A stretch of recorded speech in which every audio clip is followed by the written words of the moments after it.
Эрх намар 1-р ангид 6 настай 27629 хүүхэд элснэ гэсэн тооцоог нийслэлийн боловсролын газраас гаргажээ.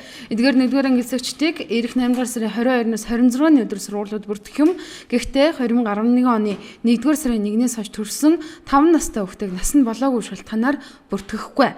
Хүүхэд нь сургууль суух насны эцэгчүүд харьяа сургуультай хүүхдэд бүртгүүлэхдээ төрсний гэрчилгээний их хөв болон хуулбар, эцэг болон асран хамгаалагч иргэний үнэлэхний их хөв болон хуулбар 3-4 хэмжээтэй 1% цэц зураг шаардлагатай тохиолдолд үл хөдлөх эд хөрөнгийн гэрчлэгээ болон лавлгаа зэрэг материалыг бэлдээ очих үүрэгтэй. Мөн ээж аавд хүүхдээ бүртгүүлэхээр явахдаа заавал хүүхдэд дагуулах юм үл хөдлөх эд хөрөнгийн гэрчлэгийг яагаад дэмжлэж шаардах болсон тухайга албаныхан нэр хүндтэй сургуулиудад хүүхдээ өгөхөөр хуурамч жүгээрөнд бүрдүүлдэг байсантай холбон тайлбарлалаа.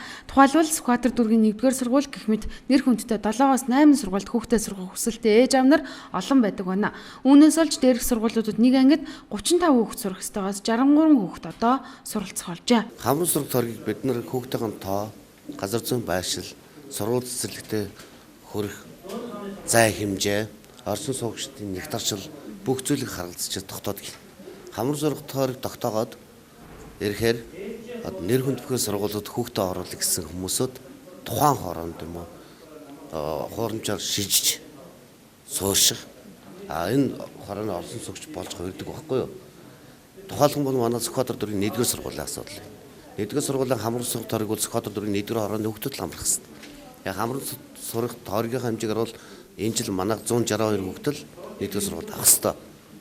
Гэтэл хүүхдүүдийн маань тоо одоо 60-аас 61-62-д хүрчээд байгаагийн учир нь болохоор хамрын сурах тойргийн бус хүүхдүүд 1-р хороонд иргэн нийт суурьсан энэ хорооны хүүхд болсон иргэн болсон гэдэг хүүхдүүдэд оруулах гэдэг байхгүй юу? Үүнтэй холбоотойгоор бид нар үйл хөдлөх хөрөнгийн гэрчлэгийг зааш үүсгэх шаардлага гарч ирж байгаа. Өмнө нь багш нар 8-р сард бүтэн сургалттай шалтгаанаар 1-р ангид орох хүүхдийг сургуулиуд хавар бүртгэдэг байжээ. Энэ жилээс багш нар хамрагдах сургалтууд 8-р сард цөөн болсон байна. Иймээс 1-р ангид элсэгчдийг намар хийхээр нийслэлийн боловсролын газар шийджээ. 6 наснуудыг бүртгэхдээ хамран сургах тойргийн хүүхдээс ямар нэгэн эсэлтэн шалгалт авахгүй, мөн бүртгэлийн урамж төлбөр авахгүй юм а. Бүртгэлийн явцад эцэгчүүд ойлгомжгүй гомдолтой асуудал гарвал дүүргийн боловсролын хэлцүүдтэй хандах учиртай. Бүртэмжийн асуудлыг бол бид нар өнгөрсөн 3 жилийн хугацаанд бол маш сайн шийдэж байгаа гэсэн нөгөө хөдөө орнотхоос шилжиж ирж байгаа болон төрөлт бол энэ тооноос суудлынхаа тооноос бол давчаад байна л да. Гэхдээ одоо бид нар бол энэ жил бол анги дүүргэлтийг бол 40. Тэгээ бол нийслэлийн хэмжээнд бол анги дүүргэлт 40-тэй байхаар ажиллаж байгаа.